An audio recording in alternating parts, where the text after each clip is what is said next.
Em nome do Pai, do Filho e do Espírito Santo. Amém. Vinde, Espírito Santo, e enchei os corações dos vossos fiéis, e acendei neles o fogo do vosso amor. Enviai o vosso Espírito, e tudo será criado, e renovareis a face da terra. Oremos. Ó Deus, que instruíste os corações dos vossos fiéis, com a luz do Espírito Santo, fazei que apreciemos retamente todas as coisas, segundo o mesmo Espírito, e gozemos sempre de sua consolação. Por Cristo, Senhor nosso. Amém. Senhor, nos colocamos na Tua presença e queremos nos encontrar contigo através da escuta, da meditação, do aprofundamento da Tua Palavra. E nos comprometermos em viver a mesma Palavra em nossos dias. Por isso, dai-nos ouvidos, dai-nos atenção e, sobretudo, um coração receptivo, para que a Tua Palavra encontre lugar, ali frutifique e nos impulsione a viver todos os dias o Teu amor, testemunhando a Tua graça e a Tua presença em nossas vidas. Amém. Olá, seja bem-vindo, seja bem-vinda à nossa catequese dominical nesse 26º domingo do tempo comum. Vamos iniciar a nossa reflexão rezando ainda, lendo, escutando as palavras do Salmo 25. Senhor, não recordeis os pecados de minha juventude e dos meus delitos. Em nome de vossa misericórdia, lembrai-vos de mim, por causa de vossa bondade. Quem é o homem que vos teme, ó Senhor? Ensinar-lhes-ei o caminho que há de escolher. Viverá feliz. Vossa intimidade, ó Deus, é para os que vos temem. Meus olhos estão sempre em vós, meu Deus, porque haveis de tirar meus pés do laço. Voltai-vos para mim e tende piedade de mim, pois encontro-me sozinho e desvalido. Vede a minha miséria e o meu sofrimento, e perdoai todos os meus pecados. Guardai a minha alma e salvai-me, que eu não tenha de me confundir por ter recorrido a vós. A liturgia, nesse 26º domingo do tempo comum, que nós estamos celebrando, nos apresenta Deus em diálogo com o ser humano, nos apresenta Deus em diálogo conosco, para nos dar a entender como é que funciona, pelo menos dentro da compreensão limitada da nossa razão, a sua vontade, a sua justiça, né, o seu movimento em nossa vida. E também nos mostra, nos recorda, né, da necessidade de uma autêntica e perseverante adesão ao bem por parte da gente. Nós somos criados por Deus, Deus é bom, e Deus quer que a gente escolha o bem, embora Ele não interfira nas nossas escolhas, mas Ele manifesta a sua vontade nesse sentido. Nós devemos andar no caminho do bem, nós devemos procurar e escolher sempre o bem.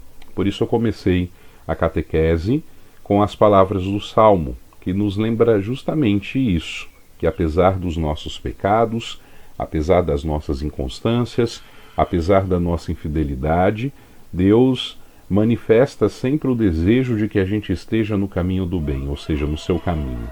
Ele está sempre pronto a perdoar as nossas falhas, as nossas faltas. Então, a primeira coisa que temos que considerar é justamente isso. O diálogo de Deus conosco, através da sua palavra, através das leituras que nós ouvimos nesse domingo, na qual Deus tem a intenção de nos fazer compreender, né, como é que funciona a sua justiça, como é que funciona a sua vontade. E a necessidade de nossa parte de perseverarmos nessa adesão, nessa escolha ao bem, né, de nos mantermos, de nos esforçarmos em continuar caminhando no caminho que Deus nos propõe, que é caminho do bem, que é o caminho da bondade e também da verdade.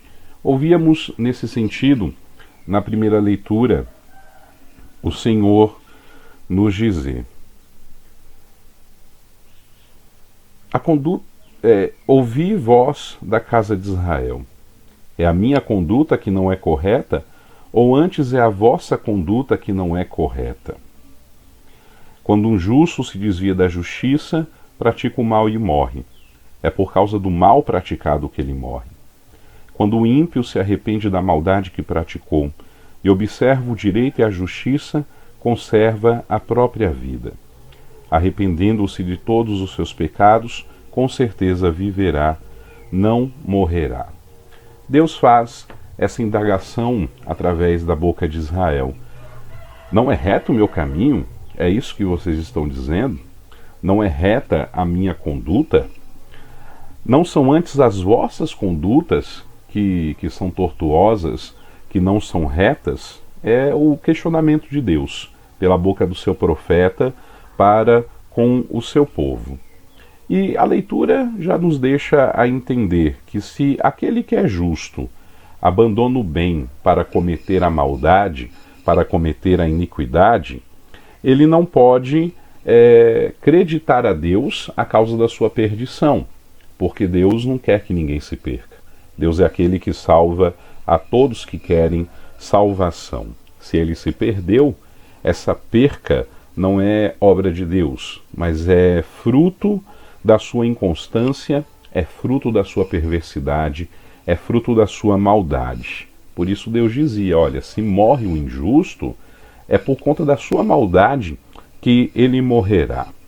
Ninguém pode pensar que Deus esteja obrigado a salvá-lo quando voluntariamente essa pessoa se afasta dele.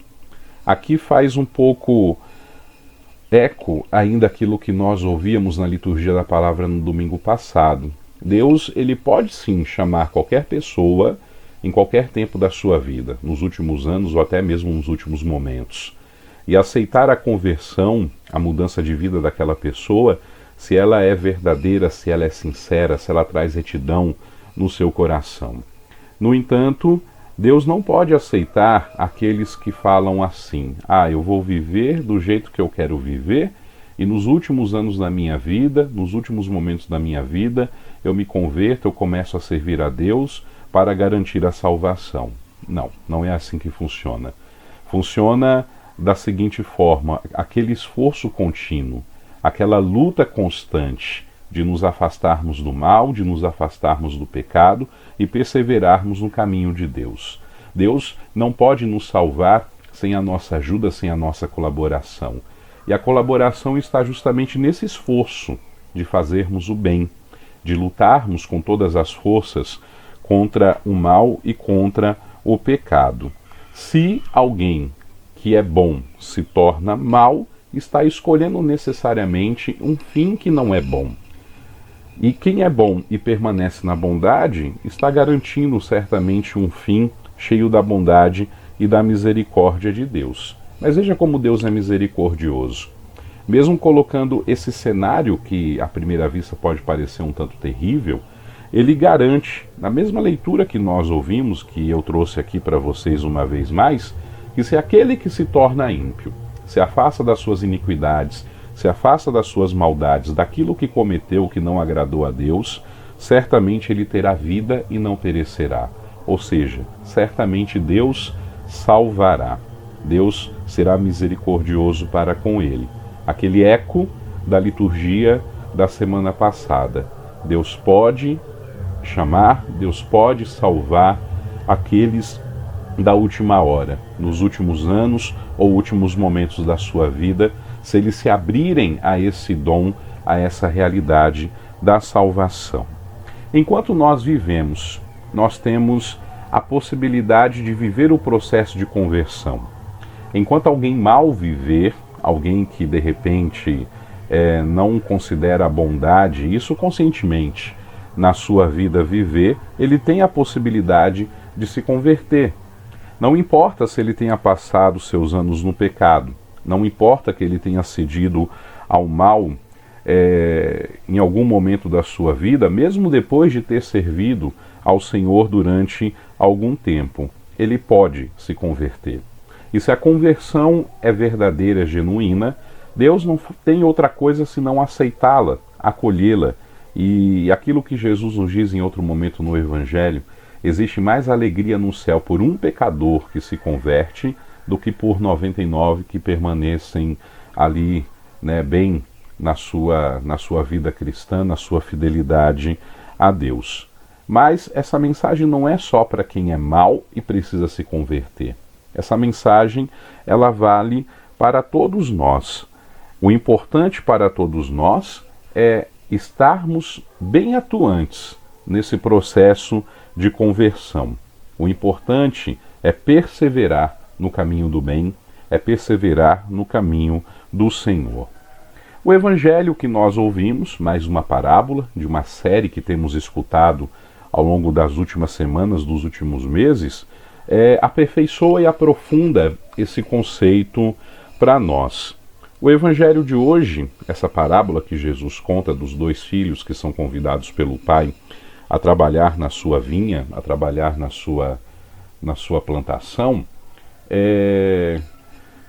começa com um questionamento dirigido por parte de Jesus aos seus adversários, aqueles que tentam pegar Jesus diversas vezes em situações diferentes em alguma palavra para acusá-lo de herege ou de intransigente diante da lei e da palavra de Deus. Que vos parece?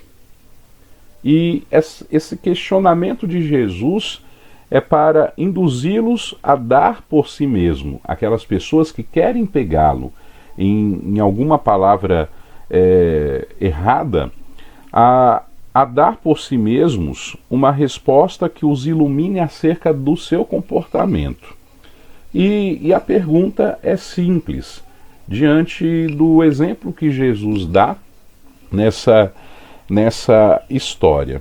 Dois filhos são enviados pelo pai para trabalhar na sua vinha. O primeiro respondeu sim, porém não foi trabalhar na vinha. O segundo respondeu não vou, não quero, mas logo depois se arrepende e vai trabalhar na sua vinha. E qual dos dois, pergunta Jesus, realizou a vontade do seu pai? É impossível inverter essa lógica. É impossível distorcer a pergunta de Jesus. E assim, aqueles que queriam pegar Jesus em alguma palavra, em alguma situação, são obrigados, são constrangidos a responder. Quem fez a vontade do Pai foi o último, aquele que disse não vou, não quero, mas se arrependeu e logo foi.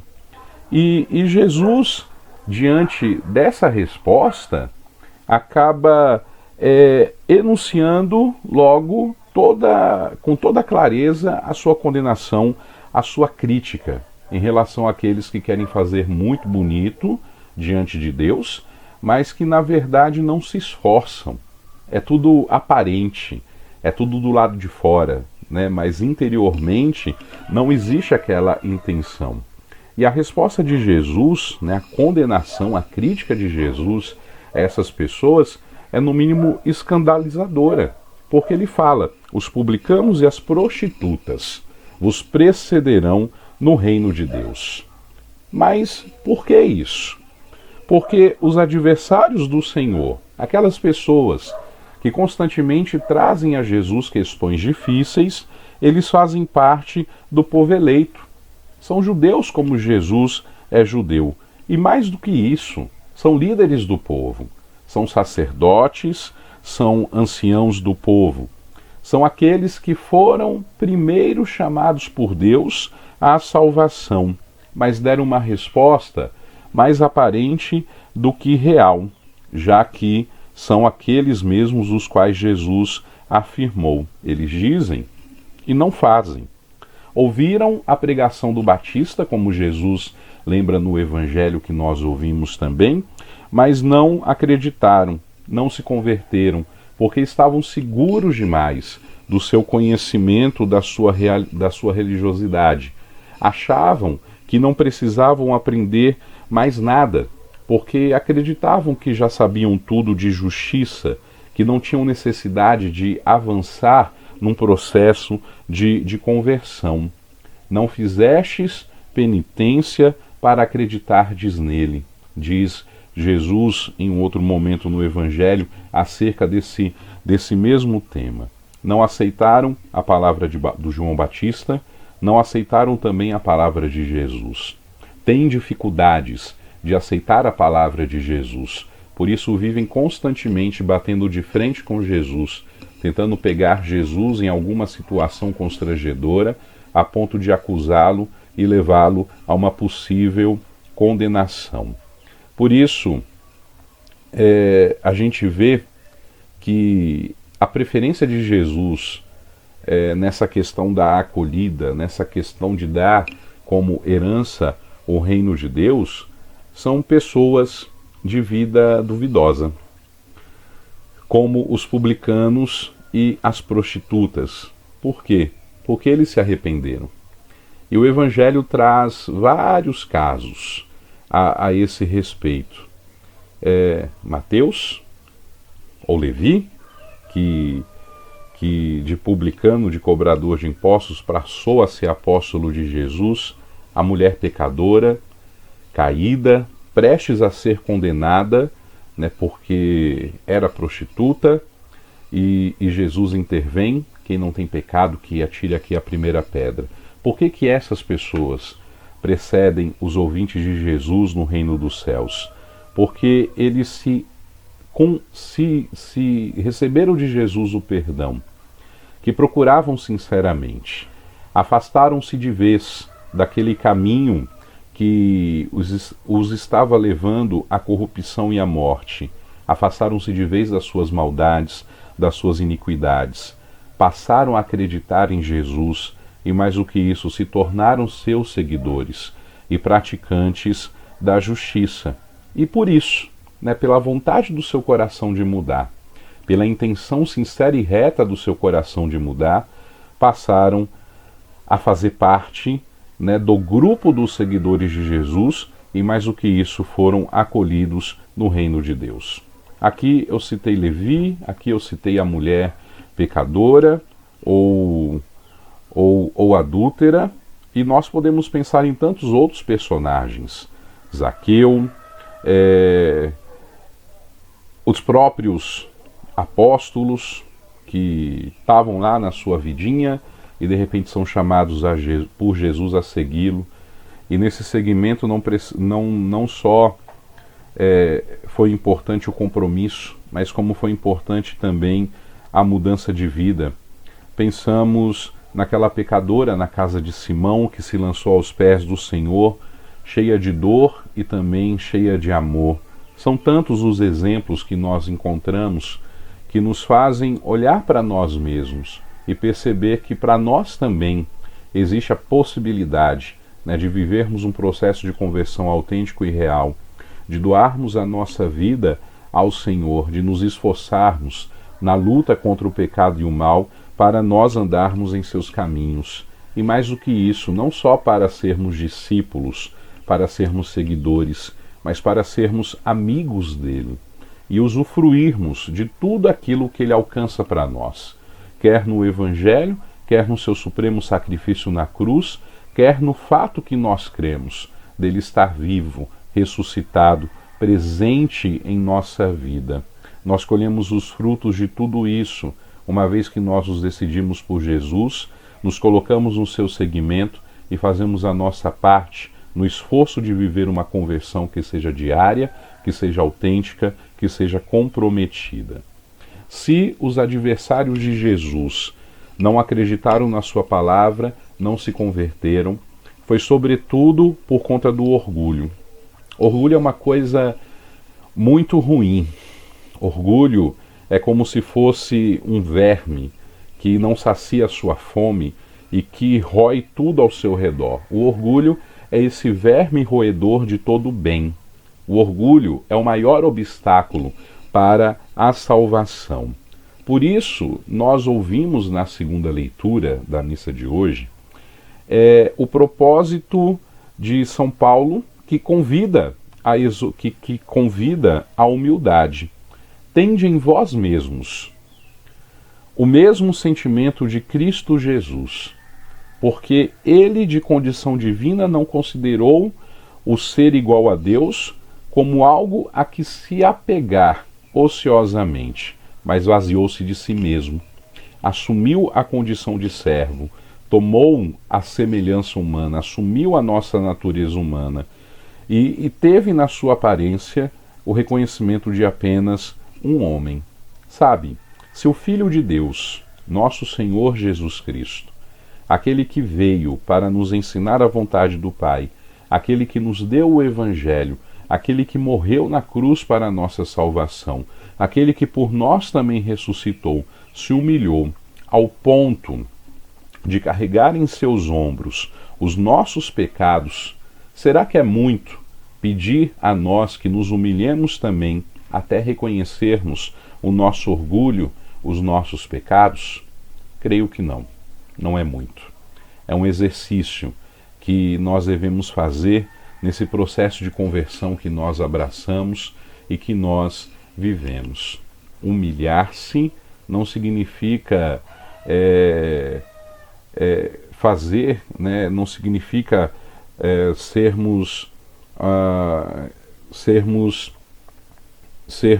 colocados no chão ou numa posição inferior. Talvez diante das autoridades desse mundo, mas diante de Deus, humilhar-se é reconhecer sim a nossa pequenez, mas é sobretudo reconhecer que nós necessitamos dele em todos os momentos e em todas as situações da nossa vida. Qual é o grande ensinamento da liturgia da palavra nesse domingo? É justamente essa questão de ter em nós os mesmos sentimentos do Cristo Jesus. Perceber que nós somos pecadores. Perceber que nós necessitamos do perdão de Deus. Perceber a necessidade de estarmos num processo de conversão real e verdadeiro que nos leve não só à santidade, que é a meta final de todos nós, mas que nos possibilite durante toda essa vida imitarmos nosso Senhor Jesus Cristo, nos seus sentimentos, na sua postura, na sua ação. Assim, compreendendo a coisa dessa forma, nós temos um combustível a mais na nossa luta contra o pecado, na nossa luta contra as situações de morte que nos cercam. Nós devemos ser aqueles que, embora digam não muitas vezes ao Senhor em nossas vidas, pensem e repensem: é bom eu fazer a vontade do Pai. E mesmo tendo dito não, ir lá e fazer aquilo que Deus nos pediu, nos ordenou.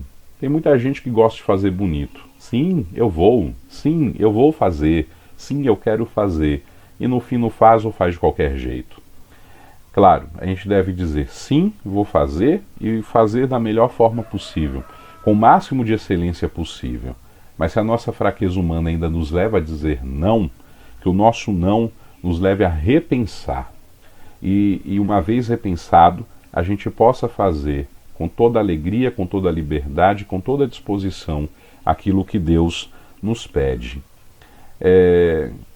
Sejamos, assim, gratos a Deus, né, pela oportunidade que Ele nos dá de servi-lo, de viver a sua palavra, de viver esse processo de conversão. E não tenhamos medo, né, de nos humilhar diante de Deus para reconhecermos o nosso orgulho, para reconhecermos o nosso pecado. Porque nessa luta o Senhor está conosco e Ele nos garante vitória a cada dia de nossa vida. Terminamos rezando com palavras de Santa Teresa, as suas filhas espirituais, meditando exatamente sobre tudo isso que nós também meditamos hoje. Santa Teresa dizia assim, e que seja essa também a nossa oração: Suplico-vos, Senhor, livrai-me definitivamente de tantos males.